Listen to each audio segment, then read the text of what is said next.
안녕하세요. 정보통신 컨설턴트 정상민입니다. 여러분과 함께 정보통신 지식 공유하며 저는 행복하고 여러분은 유익한 시간 가지시면 좋겠습니다. 이번 시간에는 NTSC 인코딩에 대해 알아볼 텐데요. NTSC 인코딩이란 무엇인가?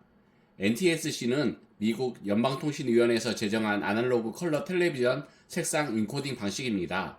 시간이 흘러 디지털 매체가 보급됨에 따라 480i처럼 NTSC에서 전환이 편리하도록 파생된 디지털 규격을 NTSC라고 퉁쳐서 부르는 경우가 있으나 어디까지나 NTSC의 정의는 아날로그 컬러 인코딩 방식이기 때문에 정확한 명칭은 아닙니다. 혼동하기 쉬우므로 주의할 필요가 있습니다. 색상 인코딩은 휘도 신호는 기존의 흑백 수상기와 호환되도록 만들어져 있습니다. IQ 색상 신호는 3.579545MHz의 부부한 성파로 QAM 변조되어 휘도 신호와 합성되어 있습니다. 때문에 컬러를 복조하기 위해서는 기준이 되는 위상과 진폭을 제공하는 컬러 버스트 신호가 필요합니다. 이어서 색상 인코딩에 알아볼 텐데요. 컬러 수상기를 비교적 저렴하게 만들 수 있다는 장점이 있습니다. 그러나 색상 변조에 신호 위상의 변화에 따라 왜곡이 심하게 발생하는 QAM을 사용하기 때문에 색상 왜곡이 많이 발생합니다. 때문에 Never Twice the Same Color라는 비아냥을 듣기도 합니다. 다만 지상파 RF 송출이 아닌 아날로그 영상 라인 연결의 경우라면 이는 별다른 문제는 되지 않습니다. 8이 이 문제를 어느 정도 해결했으며 SECAM은 아예 색상 신호 변조에 QAM을 사용하지 않아서 이 문제에서 자유롭습니다. 인코딩 방식에는 크게 NTSC 방식과 PAL 방식이 있는데요. NTSC는 북미 방식이고 PAL 방식은 유럽 방식이라고 이해하시면 되겠습니다. 이어서 흑백 수상기와 호환되고 단 착각해서는 안 되는 부분이 있다면 흑백 수상기용으로 개발된 것에 컬러 신호를 추가한 형식이기 때문에 별도의 변환 장치 없이 흑백 방송 시절과 동일하게 볼 수 있다는 것이 흑백 TV로 생각까지 볼 수 있다는 뜻은 아닙니다. 또한 흑백 TV까지 호환시키기 위해 NTSC-M의 컬러 규격 프레임은 초당 29.97이라는 모호한 프레임이 되었습니다. 흑백 신호와 색상 신호가 간섭이 일어나지 않게 배치하다 보니 흑백의 30프레임에 딱 떨어지지 않고 가장 근접한 수치인 29.97이 된 것입니다. 이어서 NTSC-M 방식에 대해 설명하고 있는데요. 흔히 NTSC라고 하면 NTSC-M을 칭하는 경우가 많습니다.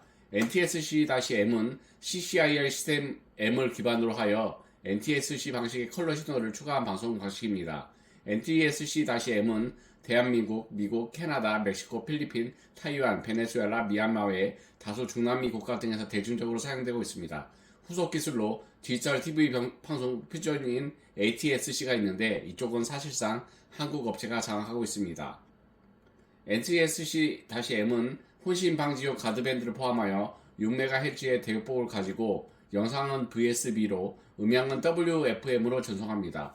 가령 VHF 채널 6에 해당하는 주파수는 82에서 88MHz인데 할당 주파수는 81MHz이고 영상 신호는 83.25MHz, 음향 신호는 87.75MHz로 보냅니다. 대한민국의 FM 라디오 방송은 88MHz부터 시작하지만 국내에서 시판되는 대부분의 라디오 수신기는 수신 주파수가 87.5MHz부터 시작하기에 87.75MHz에 맞추면 SBS TV 방송의 음성 신호를 청취할 수 있었습니다. 아날로그 라디오로는 비교적 쉽게 맞출 수 있지만 주파수 선택도가 너무 우수한 일부 디지털 튜닝식 라디오는 87.75로 정확히 맞추지 않고 87.7, 87.8로 맞추면 음이 비정상적으로 작게 들리는 경우가 있었습니다.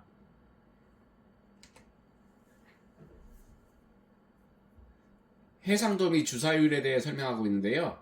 초당 흑백은 30프레임, 컬러는 29.97프레임으로 PAL 방식에 비해 초당 프레임 수가 많습니다. CCIR 시스템 M은 원래 525i의 해상도를 가지지만 필드의 끝에 화상 대신 들어가는 수직기선 신호 때문에 실제로는 486i의 해상도를 가지게 되었습니다.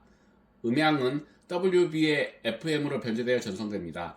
독일에도 사용했던 대한민국에서 NTSC-M의 스테레오 방식은 ATU 스테레오 방식이며 일본은 EIAJ-NTS 미국을 포함한 타 NTSC-M 국가들은 MTS SAP를 독일을 제외한 유럽은 NICAM을 사용했습니다. 사실 이름에서 아시다시피 8-B 버진을 사용하던 독일에서 개발한 스테레오 방식입니다.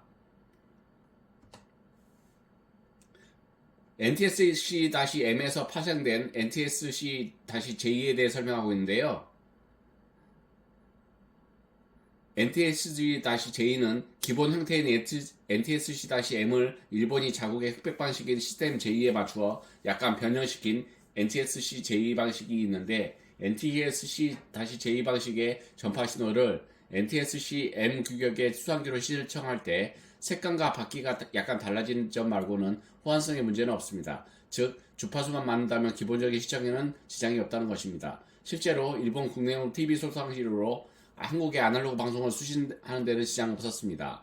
1970, 80년대 당시 부산 경남 해안가 일대에서 일본 TV 방송의 시청이 성행했던 것도 있다는 문이었습니다. 다만 채널 숫자가 하나씩 내려가서 그 부분을 조절해줘야 했습니다. 그 반대의 경우도 마찬가지입니다. 다만 VHF 채널의 경우 한국과 일본의 로우 대역이 엇갈림으로 해당되지 않았습니다. 이어서 NTSC 4.43에 대해 설명하고 있는데요. 파일 방식으로 녹화된 비디오 테이프를 NTSC 환경에서 시청이 필요한 멀티 시스템 VCR을 위해 개발된 기술입니다. NTSC의 파일 방식의 서브 캐리어를 이용하여 파일 신호를 억지로 NTSC 신호로 만든 의사 NTSC 신호로서 TV에서 해당 의사 신호를 지원해야지만 올바르게 시청이 가능하지만 하도 희귀한 기술이라서 보통은 지원하지 않습니다. 반대로 NTSC로 녹화된 비디오 테이프를 PAL 환경에서 시청이 필요한 경우에는 PAL 60이 존재하는데 NTSC에 해당 도화 프레임으로 송출되는 의사 PAL 신호입니다. 역시 TV에서 해당 의사 신호를 지원해야지만 올바르게 시청이 가능한데 NTSC 4.43보다는 조금 더 대중적인 편입니다.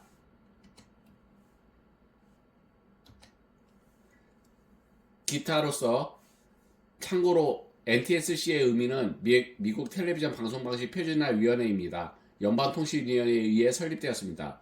처음 컬러 TV 방송을 시작했을 때에는 필드 연속 컬러 시스템이라는 방식으로 채택했으나 얼마 안가 6.25 전쟁으로 컬러 방송 자체가 중단되었던 데다가 흑백 수상기하고 호환 자체가 안되었기 때문에 보급이 미진했고 결국 1954년 들어 컬러 방송을 재개했을 때 NTSC 방식을 채택하였습니다. 다만 컬러 텔레비전이 빨리 보급된 건 아니라서 1950년대 당시에는 컬러 TV는 부유층들이나 가지는 것이었고 컬러 TV가 대중화된 것은 1960년대 후반이 되어서였습니다.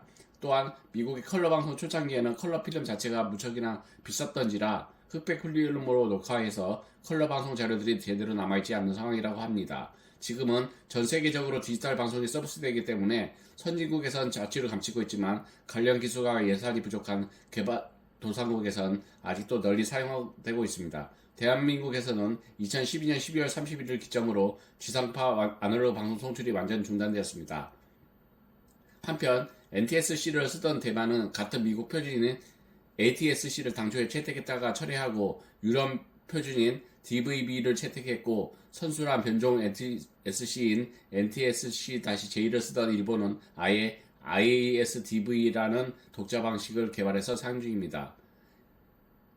이번 시간에는 NTSC 인코딩에 대해 살펴봤는데요. 여러분께 많은 도움이 되었으면 좋겠습니다. 즐거운 주말 보내세요. 감사합니다.